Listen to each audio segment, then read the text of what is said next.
Hello friends, welcome back to my channel. Friends, आज की ये वीडियो आपके लिए बहुत ही ज्यादा यूजफुल है क्योंकि इसमें हम आपको एक ऐसा लेटर बताने वाले हैं जो आपके बोर्ड एग्जाम में आने के 99% चांसेस हैं। जी हाँ फ्रेंड्स, अगर आपने इस लेटर को अच्छे से तैयार कर लिया, ये पूरा वीडियो आपने अच्छे से देख लिया, तो आपके 10 मार्क्स बिल्कुल फिक्स हो जाएंगे। जैसा कि आप जानते हैं कि आपके एग्जाम में 10 मार्क्स का लेटर आता है और ये एक बहुत ही इंपॉर्टेंट टॉपिक है जिस पर आपको लेटर लिखना है। यहाँ पे बहुत ही सिंपल और शॉर्ट तरीके से बताया गया है।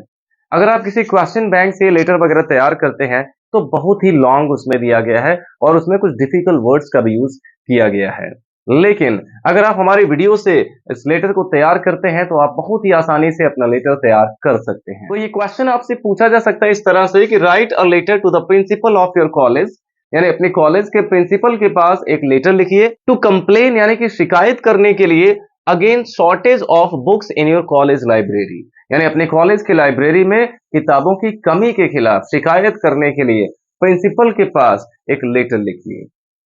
तो इस तरह से ये क्वेश्चन पूछा जा सकता है। और देखिए, अगर हम इसके फॉर्मेट की बात करते हैं तो क्योंकि इसको प्रिंसिपल के पास लिखना है, तो जैसे आप अभी तक मान लीजिए छुट्टी के लिए लीव के लिए जो आप अभी तक एप्लीकेशन लिखते आए हैं, बिल्कुल उसी फॉर्मेट पे आपको इसको लिखना है।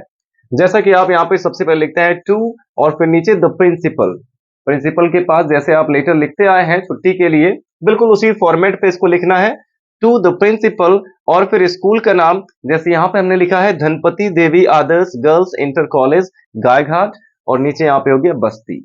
इस तरीके से आप अपने स्कूल का नाम यहाँ पे लिख सकते हैं, किसी भी स्कूल का नाम लिख सकते हैं। और इसके बाद यहाँ पे आप सब्जेक्ट लिख सकते हैं, और सब्जेक्ट आपको कहां से लेना है, जो क्वेश्चन आपको दिया गया उसी में से आपको सब्जेक्ट मिल जाएगा कि किस टॉपिक पर आप ये लेटर लिख रहे हैं, बस यही चीज उसमें बताना है। तो इसमें शॉर्टेज ऑफ बुक्स के बारे में लिखा जा रहा है, तो आप यहाँ पे लिख सकते हैं shortage of books in the college library. इस तरह से ये इसका सब्जेक्ट हो गया। और उसके बाद क्या करना है, टू के ठीक नीचे आपको यहाँ पे सैल्यूटेशन लिखना है, जो कि यहाँ पे हो गया सर। और फिर द की सिधाई में आपको यहां से लिखना स्टार्ट करना होगा अगले लाइन से। और जैसे आप स्टार्टिंग करते थे रिस्पेक्टफुली या फिर मोस्ट रिस्पेक्टफुली करके, उसी तरह से आप इसको स्टार्ट कर सकते हैं कि विद ड्यू रिस्पेक्ट, यानी कि पूरे सम्मान के साथ। ऐसे भी स्टार्ट कर सकते हैं कि विद ड्यू रिस्पेक्ट, पूरे सम्मान के साथ, we the students of your college, यानी कि हम आपके कॉलेज के सभी students, would like to draw your kind attention, आपका ध्यान आकर्षित करना चाहते हैं। विद ड्यू रिस्पेक्ट, वी के बाद यहां पे कॉमा लगा के बता देंगे कि the students of your college, और फिर यहां पे कॉमा लगाएंगे फ्रेज इन अपोजिशन के रूल से। We the students of your college would like to draw your kind attention, यानी कि हम सभी आपका ध्यान आकर्षित करना चाहते हैं towards the shortage of books in the college library, यानी कि कॉलेज की लाइब्रेरी में किताबों की कमी की ओर आपका ध्यान आकर्षित करना चाहते हैं। तो स्टार्टिंग का ये लाइन आप लिख सकते हैं, हो गया with due respect, we the students of your college would like to draw your kind attention towards the shortage of books in the college library. इतना आप आराम से लिख सकते हैं इसका स्टार्टिंग लाइन। अब बीच में थोड़ा बहुत अपना इसमें कुछ समस्या भी बतानी है। जैसे यहां पे हो गया the number of books kept in the library is insufficient. आप एक लाइन में बता सकते हैं कि लाइब्रेरी में जो किताबों की संख्या है इज इनसफिशियंट, वो अपर्याप्त है। इनसफिशियंट का मतलब अपर्याप्त। और इसके आगे बता सकते हैं पैराग्राफ चेंज करके कि most of the books kept here are tattered, यानी कि यहां इस लाइब्रेरी में ज्यादातर किताबें जो रखी हुई हैं वो टैटर्ड यानी कि फटी हुई है। ड्यू टू ओवर यूज, और किस वजह से फटी हुई है, ओवर यूज होने की वजह से, ज्यादा यूज होने की वजह से वो फट गई हैं। और मिस हैंडलिंग, या फिर इसको अच्छे से हैंडल ना करने की वजह से ज्यादातर किताबें फट गई हैं। तो ऐसा इसमें आप बता सकते हैं कि most of the books kept here are tattered due to overuse और मिस हैंडलिंग। और इसके बाद आप बता सकते हैं कि many books which are required by us, बहुत सी किताबें जिनकी हमें जरूरत है। Many books which are required by us, यानी कि बहुत सी किताबें जिनकी हमें जरूरत है, आर ईदर अनअवेलेबल, वो या तो उपलब्ध ही नहीं है, अनअवेलेबल है, और हैव वेरी फ्यू कॉपीज, या फिर उसकी बहुत कम प्रतियां हैं। तो ज्यादातर किताबें जिनकी हमें जरूरत है आर ईदर अनअवेलेबल, वो या तो उपलब्ध ही नहीं है और हैव वेरी फ्यू कॉपीज, या फिर उसकी बहुत कम कॉपियां ही हैं। Even the textbooks are not available, और यहां तक कि टेक्स्ट बुक भी उपलब्ध नहीं है। यहां पे चाहे तो इन द लाइब्रेरी कर सकते हैं।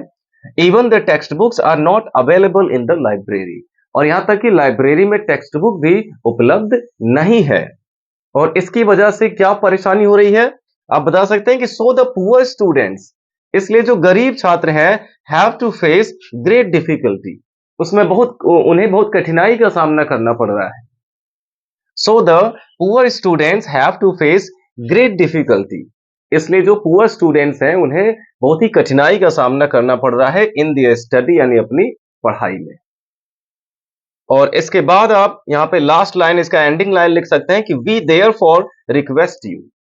वी फिर दो कॉमा के बीच में लिखेंगे देयर फॉर, फॉर्मल तरीके से इसको लिखना है तो ऐसे ही आप लिखेंगे कि we therefore request you to increase the collection of books, इसलिए हम आपसे ये रिक्वेस्ट करते हैं to increase the collection of books, कि किताबों के कलेक्शन को बढ़ाइए एज सुन एज पॉसिबल, यानी जितनी जल्दी संभव हो सके। तो इस तरह से एंडिंग लाइन आप इसका लिख सकते हैं कि we therefore request you to increase the collection of books as soon as possible. तो इस तरह देखिए फ्रेंड्स, आप कितने शॉर्ट और सिंपल तरीके से ये लेटर लिख सकते हैं। और लास्ट में आपको यहाँ पे एक तरफ आप चाहें तो डेट लिख सकते हैं, और दूसरी तरफ यहाँ पे लिख सकते हैं योर्स फेथफुली XYZ, क्योंकि एग्जाम में नेम या फिर रोल नंबर आपको मेंशन नहीं करना होता है, इसलिए यहाँ पे XYZ लिख दिया जाता है और हिंदी में अ ब स लिख देते हैं। तो आई होप फ्रेंड्स ये लेटर आपको बहुत अच्छे से समझ आया होगा, और अगर आप इस वीडियो को रिपीट करके देख लेते हैं तो आपको ये लेटर बहुत अच्छे से तैयार भी हो जाएगा, इसको आपको रटने की जरूरत नहीं पड़ेगी, और ये आपके एग्जाम के लिए बहुत इंपॉर्टेंट भी है, तो इसको आप जरूर तैयार कर लीजिएगा।